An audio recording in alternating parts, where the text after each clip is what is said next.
Part 7 की शुरुआत वहीं से होती है जहां दोनों लड़ते लड़ते एक दूसरे के काफी करीब आ जाते हैं। सोभिता कहती है, तुम्हें क्या लगता है कि तुम्हारी इन प्यारी सी आंखों को देखकर मैं तुम्हारे प्यार में पड़ जाऊंगी? बिल्कुल नहीं, छोड़ो मुझे। जेट, अच्छा मैं तुम्हें छोड़ दूं ताकि तुम मुझे फिर से मारना स्टार्ट कर दो? सोभिता, अपना दूसरा हाथ हटाओ प्लीज। जिसे सुनकर जेट अपना हाथ हटा लेता है एंड उसे जल्दी नहाकर बाहर आने के लिए बोलता है। नेक्स्ट मॉर्निंग जब सोभिता की नींद खुलती है तो जेट उसे टच करते हुए कहता है, अब तुम ठीक लग रही हो, तुम्हें बुखार नहीं है। सोभिता, तो क्या अब हम वापस बैंकॉक चल सकते हैं? जेट उसे मेडिसिन देते हुए कहता है, दिन में सिर्फ एक ही गोली खाना, और अगर कभी मेडिसिन खत्म हो गई तो डॉक्टर के पास जाना मत भूलना, मैंने उनका नाम ऊपर एनवेलप पे लिख दिया है। और हाँ, एक्सरसाइज करना तो बिल्कुल मत भूलना। और हाँ, रही बात हमारे कॉन्ट्रैक्ट की, तो तुम भूल जाओ कि हमारे बीच में कोई कॉन्ट्रैक्ट भी था। सोभिता, मैं जैसे ही घर पहुंच जाऊंगी तो अपने एग्रीमेंट के हिसाब से मैं तुम्हें तुम्हारे 20 मिलियन दे दूंगी। मगर मुझे एक बात समझ नहीं आ रही कि आखिर तुम्हारे दिमाग में चल क्या रहा है? तुम मुझे वापस जाने दे रहे हो, वो भी बदले में बिना कुछ लिए? जेट, रीजन बहुत ही सिंपल है। मैं तुम्हें और तुम्हारे इस सड़े से चेहरे को देख देख कर पक चुका हूँ। तुम्हें पता भी है तुम कितनी अनोइंग हो। तुमसे पीछा छुड़ाने के लिए 20 मिलियन क्या, अगर मुझे 100 मिलियन भी छोड़ना पड़े ना तो मैं छोड़ने के लिए तैयार हूँ। एंड इतना कहकर वो वहाँ से चला जाता है। ये सुनकर सोभिता सैड हो जाती है एंड अपनी बहन रिन को याद करती है, क्योंकि वो भी उससे बिल्कुल ऐसा ही बोला करती थी। सोभिता, रिन, मैंने जो कुछ भी किया सिर्फ तुम्हारे भले के लिए, पर क्या मैं इतनी बुरी हूँ? वहीं दूसरी तरफ वो बंदा न्यूज़पेपर में सोभिता की फोटो देखकर कहता है, अबे ये तो वही लड़की है जिसने उस दिन मुझे मारा था। गाइस, इस बंदे का नाम इस हिटमैन का नाम वितून है, तो आज से हम इसे वितून बोलेंगे। वितून, क्या तो श्योर है? क्योंकि ये तो मर चुकी है। दूसरी तरफ कृथा डैड को छत से नीचे धक्का देने की कोशिश करता है, बट तभी वो पीछे घूम जाते हैं। तो कृथा एक्टिंग करते हुए कहता है, अरे भाई आप वहाँ क्यों खड़े हैं? वहाँ खड़े रहना बहुत ही डेंजरस है, सो प्लीज आप इधर आ जाइए। मिस्टर किन, सुपात्रा के अलावा सिर्फ तुम ही एक ऐसे इंसान हो जिसे मेरी चिंता है, तो आई थिंक अब वो सही समय आ गया है जब मुझे अपनी सारी पावर्स तुम्हें दे देनी चाहिए। जिसे सुनकर मिस्टर कृथा खुश हो जाते हैं, क्योंकि उन्हें तो यही चाहिए था। वितून जब न्यूज़पेपर लेकर सोभिता को हर जगह ढूंढने की कोशिश कर रहा था तो जेट भी उसे देख लेता है एंड भागते हुए सोभिता के पास जाकर उसे जल्दी यहाँ से निकलने के लिए बोलता है। जेट कार ओपन करने की कोशिश करता है बट वो नहीं होती, क्योंकि गेट लॉक थे और चाबी अंदर लगी हुई थी। इसे देखकर सोभिता वाज लाइक, तुम मुझे तो बहुत पागल पागल कहते हो, और खुद को देखो, चाबी कैसे अंदर छोड़ दी। जेट, ओ हेलो, बोलने से पहले सोच लो, ये मैंने नहीं बल्कि शायद अंकल ने किया होगा, क्योंकि मॉर्निंग में वो मेरी कार धो रहे थे।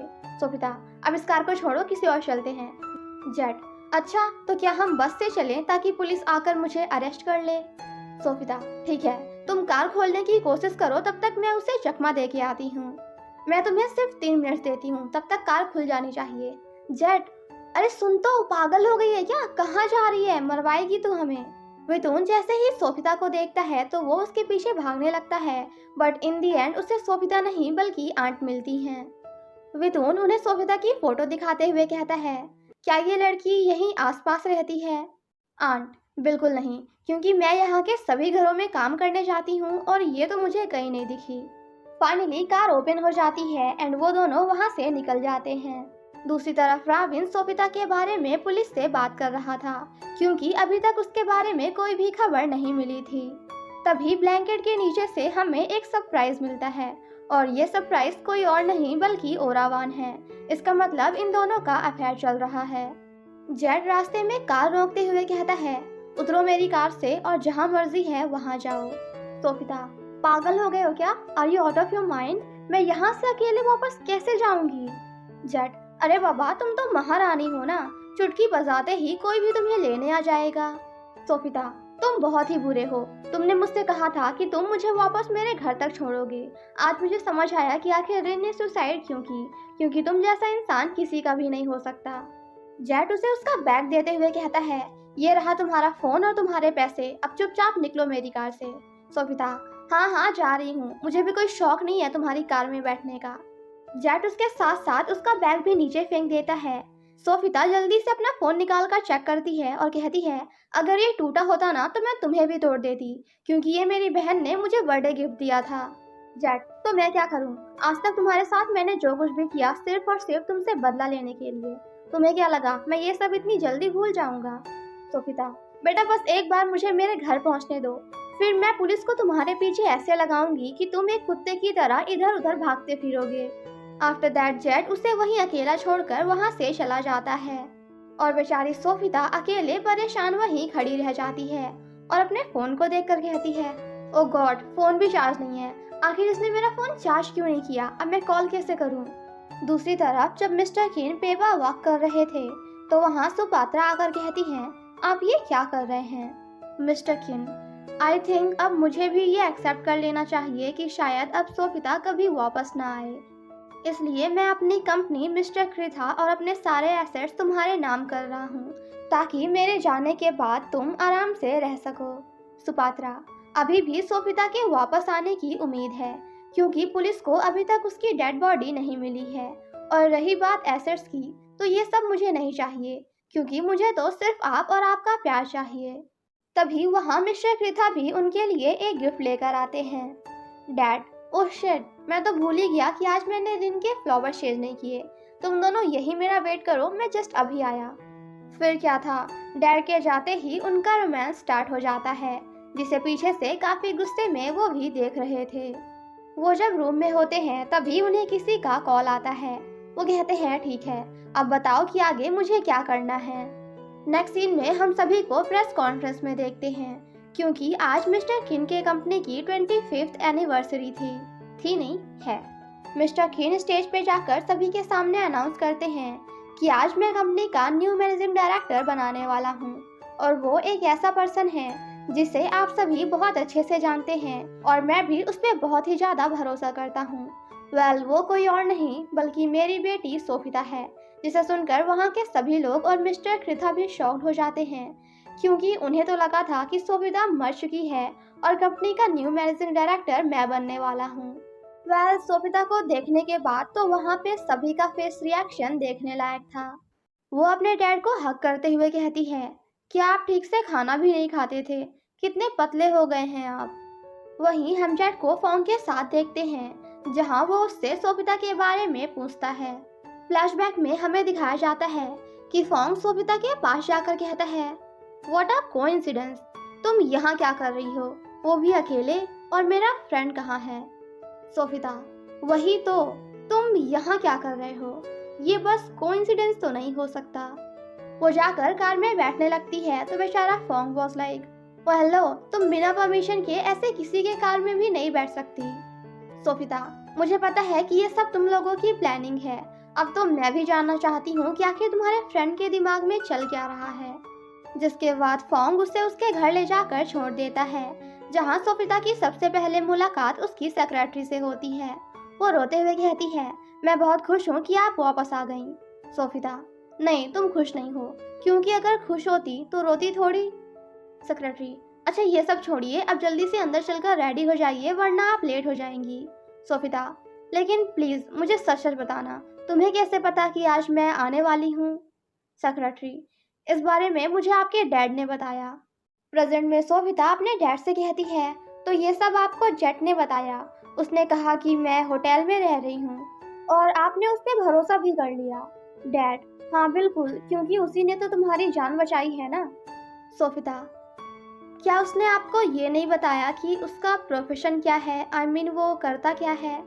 डैड, आई थिंक सिक्योरिटी वगैरह कुछ तो कह रहा था, मुझे याद नहीं। तुम सही सलामत वापस आ गई, मेरे लिए बस इतना ही काफी है। दूसरी तरफ मिस्टर क्रिथा काफी गुस्से में होते हैं। वो अपने आदमी से कहते हैं, अभी की अभी भी तो उनको पकड़कर मेरे पास लाओ। मैं जानना चाहता हूँ कि आखिर उसने सोफिता को मारने के लिए किस हिटमैन को हायर किया था। ओरावान काफी गुस्से में विन से मिलने जाती है। वो कहती है, तुमने मुझसे प्रॉमिस किया था कि आज के बाद तुम कभी भी गैम्बलिंग नहीं करोगे। विन, अरे बाबा, मैंने बस थोड़ा सा किया है क्योंकि मैं बोर हो रहा था, और मैंने तुम्हें यहाँ आने से मना किया था ना, क्योंकि मैं नहीं चाहता कि कोई भी तुम्हें यहाँ देखे। ओरावान, अच्छा ठीक है, ये सब छोड़ो, क्या तुम्हें पता है कि सोफिता वापस आ चुकी है? जिसे सुनकर वो काफी खुश हो जाता है एंड भागते हुए सोभिता से मिलने आता है। वो भी उससे मिलकर बहुत ही हैप्पी होती है। बट तभी उसे याद आता है कि जेड ने उससे कहा था कि अभी तुम अपने फियांसे पे भी भरोसा नहीं कर सकती, इसलिए वो उसे जेड के बारे में कुछ नहीं बताती। वहीं हम जेड को देखते हैं जो कि एक बंदे से मिलने जाता है। ये बंदा भी पहले जेड की तरह एक गुंडा था और गलत काम करता था, बट जेड के समझाने के बाद अब वो सही रास्ते पे आ गया है और हार्ड वर्क एंड लीगल काम करना स्टार्ट कर दिया है। दूसरी तरफ मिस्टर कृथा के आदमी विदुन के पास जाकर कहते हैं, तुमने हमें धोखा दिया है क्योंकि सोभिता अभी तक जिंदा है। तो चलो अब जल्दी से उस हिटमैन का नाम बताओ जिसे तुमने सोभिता को मारने के लिए हायर किया था। बट इससे पहले कि वो कुछ बोल पाता, तभी वहाँ जेट अपने बंदे के साथ आकर उसकी मदद करता है एंड वितुन को किडनैप करके वहाँ से ले जाता है। सब लोग जब साथ में लंच कर रहे थे तो सोभिता कहती है, डैड क्या मैं कल से काम पे आ सकती हूँ क्योंकि मैं रेस्ट नहीं करना चाहती। डैड कहते हैं, हाँ बिल्कुल। रॉबिन, नहीं तुम अभी नहीं कर सकती। अगर किसी ने तुम पे अटैक कर दिया तो मैं नहीं चाहता कि लास्ट टाइम जो तुम्हारे साथ हुआ था वो फिर से हो। डैड, इस बारे में तुम्हें चिंता करने की कोई ज़रूरत नहीं क्योंकि मैंने सोभिता के लिए एक बॉडीगार्ड हायर किया है। And guys guess what, Sobhita को यहाँ सरप्राइज मिलता है क्योंकि उसका न्यू बॉडीगार्ड कोई और नहीं बल्कि जेट है, जिसे देखने के बाद तो उसका रिएक्शन देखने लायक था। जेट कहते हैं, ये है मेरी बेटी सोभिता और आज से ये तुम्हारी बॉस है। जेट उससे हैंडशेक करने जाता है तो वो काफ़ी गुस्से में कहती है, मैं अपने एम्प्लॉयज से हाथ नहीं मिलाती। डैड, सभी लोग ध्यान से सुनो, जब तक मुझे भरोसा नहीं हो जाता कि मेरी बेटी सेफ है तब तक जेट यहीं रहेगा। रॉबिन, मगर क्यों? मैं भी तो यहाँ रुककर सोभिता का ध्यान रख सकता हूँ। ये दिन में अपना काम करे और रात में घर चला जाए, क्योंकि इन दोनों का यहाँ साथ में रहना सही नहीं है। सुपात्रा, रॉबिन बिल्कुल सही कह रहा है और अगर लोगों को इस बारे में पता चला तो वो सभी बातें बनाएंगे। डैड, मुझे पता है, इसीलिए जेट यहाँ नहीं बल्कि हमारे बिल्डिंग के पीछे वाले घर में रहेगा। सोभिता, मगर डैड ये मेरे लिए काम करेगा क्या? ये थोड़ा अजीब नहीं है? क्योंकि अभी तक तो मैंने इसका इंटरव्यू भी नहीं लिया। नेक्स्ट सीन में हम उन दोनों को एक रूम में देखते हैं। सोभिता कहती है, मेरे घर की चाबी वापस करो। जेट, तुम काफ़ी स्लो हो बट चलो तुम्हें पता तो चला। ये रही तुम्हारी चाबी और अगर मुझे कुछ चुराना ही होता तो अभी तक तुम्हारा घर पूरा खाली होता। सोभिता, तुमने मुझे धोखा दिया है। मेरी चाबी चुराकर तुम चुपके से मेरे डैड से मिलने आए, लेकिन मुझे समझ नहीं आ रहा कि आखिर उन्होंने तुम्हें मेरा बॉडीगार्ड क्यों बनाया। जेट, अगर तुम इतना ही जानना चाहती हो तो जाकर अपने बाप से पूछो। सोभिता, तुम्हें क्या लगता है कि मेरे पास गट्स नहीं है? मैं अभी उन्हें जाकर बता सकती हूँ कि तुम ही वो पर्सन हो जिसने मुझे किडनैप किया था। जेट, तो फिर वेट क्या कर रही हो? जाओ जाके बता दो। सोभिता, आखिर तुम चाहते क्या हो? तुम यहाँ क्यों आए हो? जेट, और क्या, ऑब्वियसली पैसे। वाना मनी मनी है। और अगर मैं इस बात का इंतजार करता कि तुम मुझे 20 मिलियंस ला के दोगी तो आई थिंक मुझे इस जन्म में कभी पैसे ही नहीं मिलते, इसलिए तुमसे लेने से अच्छा है कि क्यों ना मैं तुम्हारे डैड से ही ले लूँ।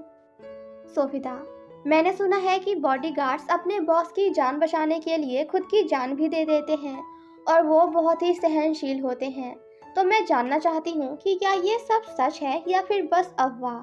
वो जेट के पास जाकर उसके पैरों को दबाने लगती है तो जेट कहता है, मुझे तो हंसी आ रही है, इतनी कमजोर हो तुम, मुझे तो इतना भी दर्द नहीं हो रहा जितना चींटी के काटने पे होता है। ऐसे हराओगी तुम कृथा को? अच्छा चलो ये सब छोड़ो, मैं तुमसे कल मिलता हूँ, बट तब तक के लिए bye miss Sobhita. Dad Sobhita से पूछते हैं, आखिर तुम्हारा इंटरव्यू कैसा रहा? वो कहती है, डैड आप उस पर ऐसे भरोसा कैसे कर सकते हैं? उसे आपको घर के अंदर नहीं बुलाना चाहिए था। डैड, मैंने तुम्हारी मॉम पे भरोसा किया और बदले में मुझे क्या मिला? मैंने अपने उस फ्रेंड पे भरोसा किया जिसे मैं अपने भाई से भी ज़्यादा प्यार करता हूँ, लेकिन बदले में उसने भी मुझे धोखा दिया। सोभिता, मगर फिर भी आप जेट पे इतनी आसानी से भरोसा नहीं कर सकते। डैड, क्यों? क्या वो हमारी फैमिली के लिए खतरा है? अगर ऐसी बात है तो मैं अभी के अभी पुलिस को बुलवाकर उसे अरेस्ट करवा सकता हूँ। सोभिता, नहीं डैड, ऐसी कोई बात नहीं है और अगर आपको उस पर भरोसा है तो फिर मुझे भी कोई प्रॉब्लम नहीं है, आई एम फाइन। वहीं दूसरी तरफ मिस्टर कृथा सुपात्रा के साथ मिलकर फिर से सोभिता को मारने का प्लान बनाते हैं। नेक्स्ट मॉर्निंग से जेट फाइनली अपना काम स्टार्ट करता है। लंच की हेल्प से जब वो इधर उधर देख रहा था तो सामने एक रूम में उसे सोफिता दिखती है, जो कि बड़े आराम से पेंटिंग कर रही थी, बिकॉज पेंटिंग करना उसे बहुत ही ज़्यादा पसंद है। वह सोफिता को इतना शांत देखकर जेट उसे देखता ही रह जाता है एंड उसे देख देख कर स्माइल करता है। लगता है भाई के दिल में कुछ कुछ हो रहा है। बट इससे पहले कि सोफिता उसे देख पाती वो जल्दी से पीछे हट जाता है, बिकॉज वो नहीं चाहता कि उसे देखने के बाद फिर से सोफिता का दिमाग खराब हो जाए एंड वो पागलों की तरह बिहेव करने लगे। जेट जब सोफिता के कार का गेट ओपन करने की कोशिश करता है तो दूसरा बॉडीगार्ड उसे ऐसा नहीं करने देता। वेल, इसका नाम पाव है और इसी ने उस रात जेट को घर से भागने में उसकी मदद की थी। पीछे से डैड आकर कहते हैं आज से ये सोफिता का बॉडीगार्ड है, इसलिए आज से सोफिता के लिए ड्राइविंग ये करेगा और तुम मेरे लिए। तभी पीछे से सोफिता आकर कहती है डैड, विन मुझे पिक करने आने वाला है, सो अगर पाव चाहे तो हमारे पीछे पीछे आ सकता है, और रही बात दूसरों की तो तुम लोग घर पे वेट कर सकते हो, क्योंकि आज तुम्हारे लिए कोई काम नहीं है, so just rest and wait at home. Dad, मैं राविन से बात कर लूँगा, ये उसकी ड्यूटी है और वो तुम्हारा बॉडीगार्ड है, तो तुम्हें जाना तो इसके साथ ही पड़ेगा। जिसके बाद तो सोफिता का रिएक्शन देखने लायक था। जेट बहुत ही प्यार से उसके लिए गेट ओपन करके कहता है आइए मिस सोफिता। बट सोफिता उसे इग्नोर करते हुए पाव को गेट ओपन करने के लिए बोलती है एंड दूसरी तरफ से जाकर कार के अंदर बैठ जाती है, जिसे देखकर जेट को गुस्सा तो काफी आता है, बट अब बेचारा कर भी क्या सकता है। दोनों जब जा रहे थे तो जेट उसे समझाने की कोशिश करता है कि तुम्हें तुम्हारे डैड और मेरी सभी बातों को माननी चाहिए, क्योंकि अभी भी तुम पूरी तरह से सेफ नहीं हो, कोई भी कभी भी तुम पे अटैक कर सकता है। बट सोफिता उसकी बातों को इग्नोर करते हुए बड़े आराम से हेडफोन्स लगाकर बैठ जाती है, जिसे देखकर वो काफी गुस्से में कार रोकते हुए कहता है मैं काफी सीरियस हूँ, सो प्लीज मेरे साथ मजाक करना बंद करो। तभी सामने से विन आकर कहता है सोफिता मेरे साथ जाएगी। जेट, बिल्कुल नहीं, वो मेरे साथ जाएंगी क्योंकि ये मेरी ड्यूटी है और साथ ही साथ प्रेसिडेंट का ऑर्डर भी। विन, मैंने कहा पीछे हटो, मुझे रिपीट करना पसंद नहीं। जेट, अच्छा, और अगर मैं नहीं हटा तो क्या तुम मुझे मारोगे? और अगर तुम मुझे मारोगे भी तो आई एम श्योर कि तुम्हारा पंच ना बिल्कुल एक भुजे हुए बैगन की तरह वीक होगा।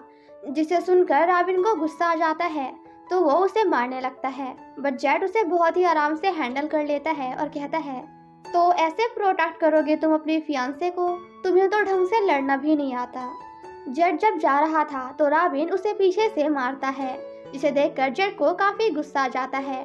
और इससे पहले कि दोनों की फाइट काफी बड़ी हो जाती, सोफिता कार से बाहर आकर दोनों को रोकने की कोशिश करती है, लेकिन रॉबिन उसे धक्का दे देता है, जिसे देखकर जेट भी शॉक्ड हो जाता है। वो कहता है baby I am really sorry, actually मैं ना थोड़े गुस्से में था। सोफिता, ठीक है ये सब छोड़ो और अगर तुम चाहो तो हमारे पीछे आ सकते हो। Win, what? मतलब तुम मुझे नहीं बल्कि इसे चूज कर रही हो? क्या तुम भूल गई कि इसने तुम्हारी बहन रिन के साथ क्या किया है? इसी की वजह से तो उसने सुसाइड की है। सोफिता, ये मेरा नहीं बल्कि मेरे डैड का ऑर्डर है, और हाँ वो तुमसे बात करना चाहते हैं तो आई थिंक तुम्हें उनसे जाके मिलना चाहिए। ऑफिस पहुंचने के बाद जेट गेट ओपन करता है, बट महारानी तो अंदर आराम से बैठी होती हैं। वो कहता है मैडम प्लीज बाहर आ जाइए, हम पहुंच चुके हैं। तो वो बाहर आकर अपनी अकड़ दिखाते हुए वहां से जाने लगती है। जेट, देखो अंदर बहुत से लोग तुम्हारा इंतजार कर रहे हैं, तो प्लीज उनके सामने भी ऐसा सड़ा सा मुंह मत बनाना जैसा अभी थोड़ी देर पहले मेरे लिए बनाया था, समझी? सोफिता, हेलो, मुझे मत सिखाओ, मैं वैसे ही रहूंगी जैसी मैं हूँ, समझ गए? उसकी ऐसी बातें सुनकर जेट को काफी गुस्सा आता है, तो वो अपना फोन निकालकर सोफिता की एक फोटो देखकर हंसने लगता है। वो कहता है ये ठीक है, ये फोटो मेरा गुस्सा कम कर सकती है। ऑफिस में सभी एम्प्लॉय सोफिता का वेलकम करते हैं। मिस्टर कृथा कहते हैं मैं बहुत ही खुश हूँ कि तुम वापस आ गई। सोफिता, डोंट वरी अंकल, मैं बहुत ही मजबूत हूँ, इतनी आसानी से तो नहीं मरने वाली, क्योंकि मेरे पास मेरे डैड हैं और आप भी तो हैं जो मेरा इतना ध्यान रखते हैं। मिस्टर कृथा, क्या तुम मुझे बता सकती हो कि आखिर वो कौन है जिसने तुम्हें किडनैप करने की हिम्मत की? सोफिता, अरे अंकल, अभी तक मुझे उस कुत्ते कमीने के बारे में पता ही नहीं चला जिसने मुझे धोखा देने की जरूरत की। बस एक बार मुझे उसके बारे में पता चल जाए फिर मैं तो उसे ऐसी मौत मारूंगी कि वो क्या, उसका पूरा खानदान याद रखेगा। यही हम फॉर्म को भी देखते हैं, जो कि सिक्योरिटी गार्ड के भेस में सोफिता की ऑफिस में होता है। ऑफिस की सभी लड़कियां तो जेट को देखकर उसके लिए पागल हो जाती हैं। ऑफिस में जेट सोफिता को काफी सारे सेफ्टी वाले सामान देता है, ताकि अगर कभी वो अकेली हो तो खुद की जान बचा सके। सोफिता, हो गया तुम्हारा, अब मेरी बारी, सो प्लीज ध्यान से सुनना। एंड अपनी सेक्रेटरी को कुछ रूल्स पढ़ने के लिए बोलती है, जो कि जेट को फॉलो करने होंगे। रूल नंबर 1, वो कभी भी बिना परमिशन सोफिता के ऑफिस के अंदर नहीं आ सकता, और अगर उसे सोफिता से मिलना ही है तो पहले उसे सेक्रेटरी से परमिशन लेनी होगी। रूल नंबर 2, वो जब भी सोफिता से बात करेगा तो एटलीस्ट उससे 10 फीट दूर खड़ा रहेगा। रूल नंबर 3, बिकॉज तुम सिर्फ एक एम्प्लॉय हो, इसलिए तुम्हें सोफिता से इज्जत से बात करनी होगी, क्योंकि वो तुम्हारी बॉस है, फ्रेंड नहीं। रूल नंबर 4, तुम सोफिता का नाम नहीं ले सकते, तुम्हें उन्हें बॉस कह के बुलाना होगा। रूल नंबर 5, तुम फालतू की बातें बिल्कुल नहीं करोगे, सिर्फ उन्हीं चीज़ों का जवाब दोगे जो मिस सोफिता आपकी बॉस आपसे पूछेंगी। रूल नंबर 6, ओह रूल नंबर 6 तो है नहीं, I am sorry, that's it. तो यहाँ पे सारे रूल्स ख़त्म होते हैं। सोफिता, एनी क्वेश्चन? जेट, बिल्कुल नहीं, मैं आपके हिसाब से अपनी ड्यूटी करने के लिए पूरी तरह से तैयार हूँ। इतना कहने के बाद वो सोफिता को पूरी इज्जत देते हुए अपने काम में लग जाता है, जिसे देखने के बाद तो थोड़ी देर के लिए सोफिता भी शॉक्ड हो जाती है। जेट जब बाहर खड़ा होता है तभी पीछे से फोंग आकर कहता है, अबे तू यहाँ क्या कर रहा है, वो भी इतनी धूप में। जेट, अब जैसा मेरी बॉस कहेंगी वैसा मुझे करना होगा ना। Phong, what, boss? जेट, हाँ बिल्कुल, आज से मुझे उसे हर टाइम बॉस कहना है। अगर वो बात ना करे तो मुझे बात नहीं करनी है, उसकी परमिशन ना हो तो मुझे कहीं जाना नहीं है, उसके रूम में भी नहीं, उसकी ऑफिस में भी नहीं, पागल हो जाऊंगा मैं। फोंग, तू इसी के लायक है। एंड वहाँ से जाने लगता है। जेट उसे रोकते हुए कहता है, बेटा भूल मत कि तू यहाँ इसलिए है क्योंकि तुझे कृथा पे अपनी नज़र रखनी है, और अगर तूने ऐसा नहीं किया तो फिर मैं जाकर सोफिता के सेक्रेटरी को बता दूंगा कि तुझे उस पर क्रश है। आई मीन कि तुम उसे चोरी चोरी चुपके चुपके पसंद करने लगे हो। फोंग, पागल हो गया है क्या? अगर तूने उसे ये बात बताई ना तो तू मेरा दोस्त नहीं।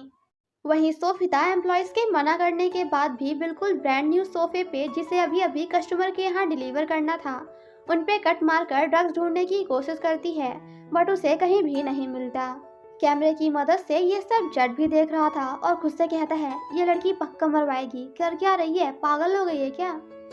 वहीं कृथा भी ये सब देखकर हंस रहा था। वो कहता है, देखो इस पागल लड़की को, इसे क्या लगता है कि हम अपने ड्रग्स फिर से उसी जगह पे छुपाएंगे जहां लास्ट टाइम हम पकड़े गए थे। कितनी पागल है ये, इसने तो फालतू में ही करोड़ों का सोफा बर्बाद कर दिया। लेकिन एक बात सोचने वाली है, इसने आते ही सबसे पहले सोफे को चेक किया है। इसका मतलब इसे पता है कि इसे किडनैप करने वाला कोई और नहीं बल्कि मैं ही हूँ। अब तो ये गेम खेलने में और भी ज़्यादा मज़ा आएगा, क्योंकि मुझे लोगों के दिमाग से खेलना बहुत ही ज़्यादा पसंद है। और इसी के साथ हमारा ये पार्ट यहीं पे ख़त्म हो जाता है। Thank you so much guys for watching my explanation. Stay safe and healthy, bye bye.